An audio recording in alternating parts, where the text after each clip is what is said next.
I consent to being filmed.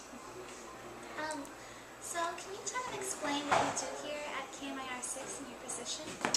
Well, my name is Elizabeth, and I am the main evening anchor here for the NBC affiliate in Palm Springs. So I anchor the 5 p.m., 6 p.m., 10 p.m., and 11 p.m. shows. As a news anchor, how do you feel about transparency in the media? Define what's your definition of transparency in the media? Transparency meaning that you watch the news, you see where it's coming from. You have a clear definition that this is real news. They're relaying the facts in a credible way. And non-transparency would be like very dense. You don't really know where they're getting their news, how they're delivering it. You feel that it's biased. Well, as a journalist, it's really important to make sure you attribute all of your facts, whether it be from authorities, whether it be from a government, whether it be from a press release, whether it be from a variety of different sources. But it's important to always attribute whatever you're saying, so you make sure that your bases are covered, that you're not just getting facts out of thin air, because that's not really news. What form of news do you think has the least amount of transparency? Looking at news from all, TV, newspaper, internet, all forms of this. Well, I don't necessarily think it's one type of news. I think it's probably the style of, whether it be a style of TV show or the type of website that you're going to for your news. For example, I mean, if you go to a news website, a credible news website like the Associated Press, or perhaps maybe a CNN, when you go to their front page, you know that you're probably getting a well-documented story that's very thorough, that has both sides of the story, and also attributes all of its facts. But if you go to maybe a not so credible website, when I say credible, I meant more opinion-based, like a PerezHilton.com, or maybe some of the gossip rag websites, you know what you're getting, and a lot of it is opinion. Do you feel that news here at KMIR 6 is completely transparent? I think we try to be. I think we definitely try to be. We hope that when we are telling stories, we are telling the truth. We're reflecting the truth. We're reflecting what the opinions and views and facts of what's happening in our community, around the country, and around the world. Do you think a live interview holds more sort of newsworthy information than a package piece? Well, a good package piece would never be put together in such a way that it would take away from the facts and what the interview was all about. It wouldn't misconstrue the interview subjects. Yeah, just like through the act of being.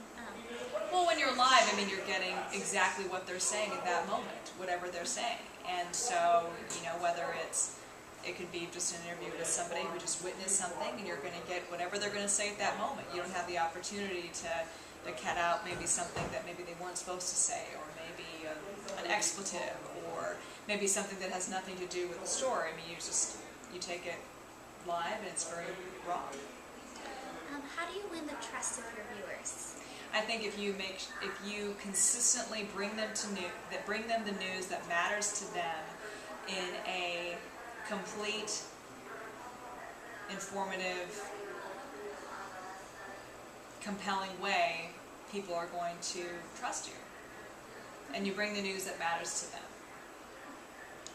What do you feel about watchdog for journalism? Watchdog journalism? Meaning journalism that is very aware of their their demographics, their supporters, and sort of caters to that instead of relaying a true and factual depiction of an account. Well, I think that they have a certain point of view, and that it's a free country. They can report and do whatever they want. I mean, there are certain, right now, and we're seeing the huge surge in this 24-hour news machine, and these networks are really getting on board, and we're finding that the more popular networks have a distinct point of view, and they're finding that the more opinionated they become, and the more pundits they put on their TV shows, the more popular they are, because that's what people are wanting to watch right now. They're wanting to watch basically their opinions repeated back to them.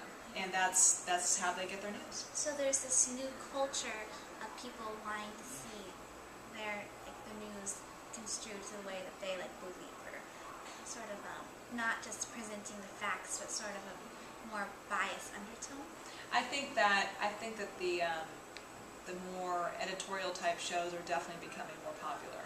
I think that the people are always still going to want to get their news, straight news from the local, from however they get the news from the newspaper, from the internet. I think that's always going to happen. But those shows are getting more prevalent, more popular.